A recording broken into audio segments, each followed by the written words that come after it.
Et salut tout le monde, c'est Méga Informatique. Aujourd'hui, vous avez lu le titre, vous avez vu la miniature, donc vous savez de quoi ça va causer. On va assembler un PC fixe.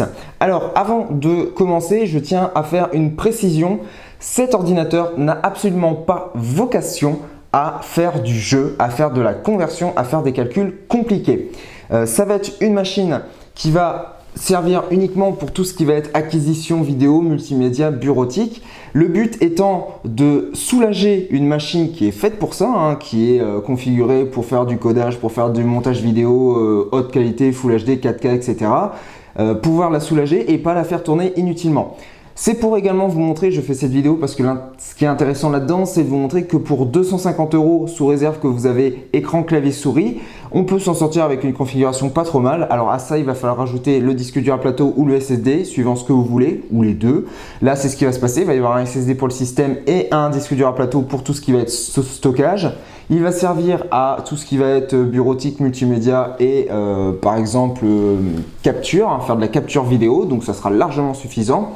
Et il embarquera donc un disque dur SSD pour le système et un disque dur à plateau. Voilà, donc sans plus attendre, on va passer à la description des composants qu'on a ici et à l'assemblage.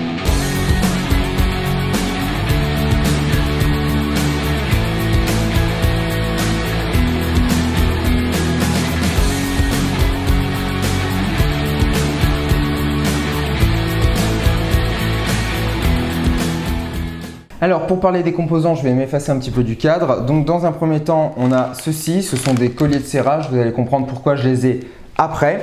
Et je vais commencer par la boîte la plus grande, c'est-à-dire le boîtier. C'est un boîtier au format mini tour pour que ça prenne moins de place. De marque Cooler Master, une très bonne marque, j'ai jamais eu de problème avec. Et c'est la Masterbox Q300L. Les avis étaient plutôt bons, donc je l'ai pris. Voilà. Donc dans cette boîte, on va y installer une carte mère Gigabyte. Il y en a qui aiment, il y en a qui n'aiment pas. J'ai jamais eu de problème avec Gigabyte et pourtant j'en ai utilisé pas mal des cartes mères. Ce sont une carte mère qui est bourrée de fonctionnalités, même si jamais elle coûte pas très cher, vous avez les prix qui s'affichent. Voilà, donc je vous laisserai faire pause si jamais vous voulez voir tout. Une carte mère sur socket AM4. Et donc, qu'est-ce qu'on met sur une carte mère socket AM4 comme processeur? Eh bien, un processeur sur socket AM4, logique.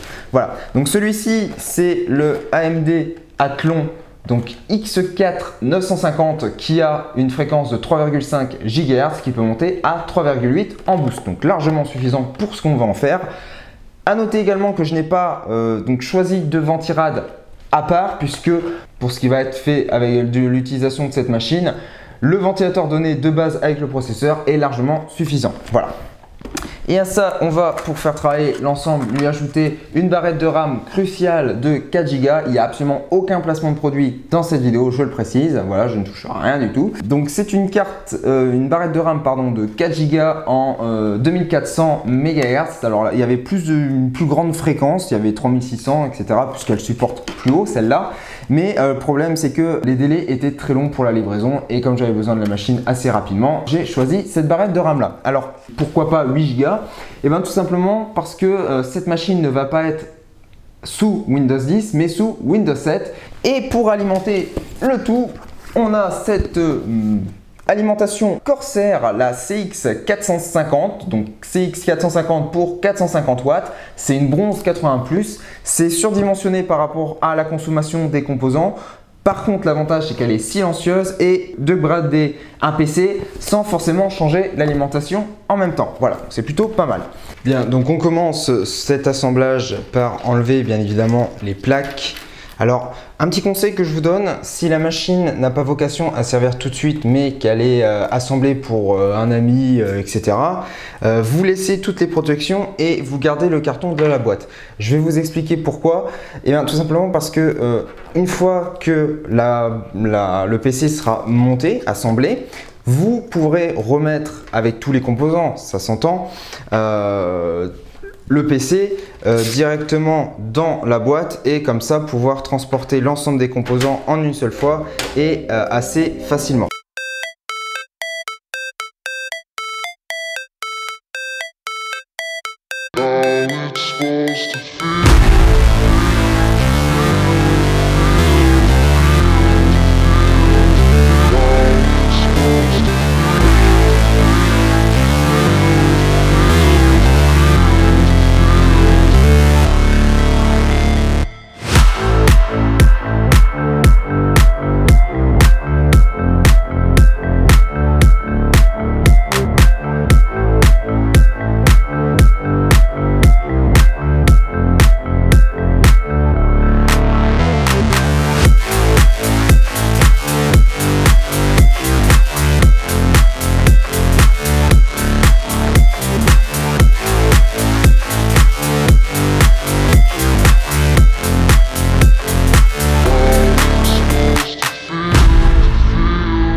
démonstration vaut mieux que de longs discours, je vous propose de faire le test du PC une fois assemblé. Alors, les plus perspicaces d'entre vous auront remarqué qu'il y a un composant en plus par rapport à la liste de ce que je vous en ai fait. Alors, il y a ici une carte graphique, c'est une carte graphique de récupération. Et pourquoi j'ai ajouté cette carte graphique alors que je ne l'avais pas dit au début? C'est tout simplement une erreur de ma part. Je me suis pas renseigné avant, comme quoi ça arrive même à ceux qui ont l'habitude d'assembler des machines. C'est que le processeur Athlon qui a ici n'embarque pas de iGPU. Alors le iGPU ou le iGPU, c'est qu'est-ce que c'est? C'est tout simplement, comme son nom l'indique, un processeur graphique intégré au processeur. Voilà, donc ça, vous avez ça sur tout ce qui va être Intel HD graphique, Intel Pro Iris, etc. Donc les Intel graphiques 2000, 3000, 4000, etc.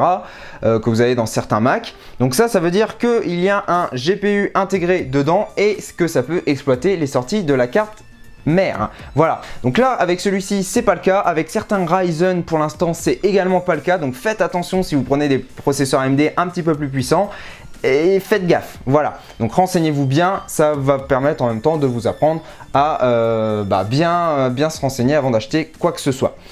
Donc cette carte graphique est branchée bien évidemment sur le port PCI Express en DVI. Ce que je vous propose c'est de démarrer la machine pour vous montrer que tout fonctionne. Voilà, donc elle tourne. On va basculer sur l'écran et on attend quelques secondes et on va avoir bien évidemment voilà l'écran de Gigabit et on tombe directement sur le BIOS puisque je vous rappelle qu'il n'y a absolument aucun disque dur et aucun système d'exploitation, donc par défaut une carte mère démarre sur son BIOS. Voilà, et comme vous pouvez le voir, le PC tourne très bien et avec peu de bruit, c'est le but. J'ai pas mis une carte graphique, c'est une carte graphique de récupération, donc prévoyez ça dans votre budget. J'ai pas mis une carte graphique de compétition puisque comme je vous l'ai dit, il n'a pas besoin de performance cet ordinateur là, il a juste besoin de consommer le moins possible et d'être silencieux. C'est pas le meilleur choix de composant, je sais, mais voilà, il faut quand même qu'il ait un bon compromis entre consommation faible, bruit faible et un minimum de performance pour faire ce qu'on va lui en demander. Voilà, donc je vais pas faire de face caméra pour cette vidéo, c'est suite à un assemblage. Donc comme d'habitude, je vous invite à la partager un maximum sur les réseaux sociaux, Facebook, Twitter. C'est le meilleur moyen de m'aider si mon travail vous plaît. Le bouche à oreille, ça aide énormément. N'hésitez pas également à lâcher un petit j'aime. Si vous avez la moindre question, les commentaires de la vidéo sont là pour ça, j'y répondrai avec joie. Et n'hésitez pas également à vous abonner à la chaîne, on va commencer par ça. Et pour les anciens abonnés et les futurs abonnés, si ce n'est pas déjà fait, je vous invite à cocher, à cliquer sur la cloche qui se trouve à droite du bouton s'abonner pour que vous puissiez être notifié à chaque fois que je sors une nouvelle vidéo, parce que si vous ne le faites pas, vous ne serez jamais prévenu. Voilà, et il ne me reste plus qu'à vous souhaiter une très bonne journée, soirée, nuit, ça dépend quand est-ce que vous la visionnez. Et à très bientôt pour de nouvelles vidéos. Ciao!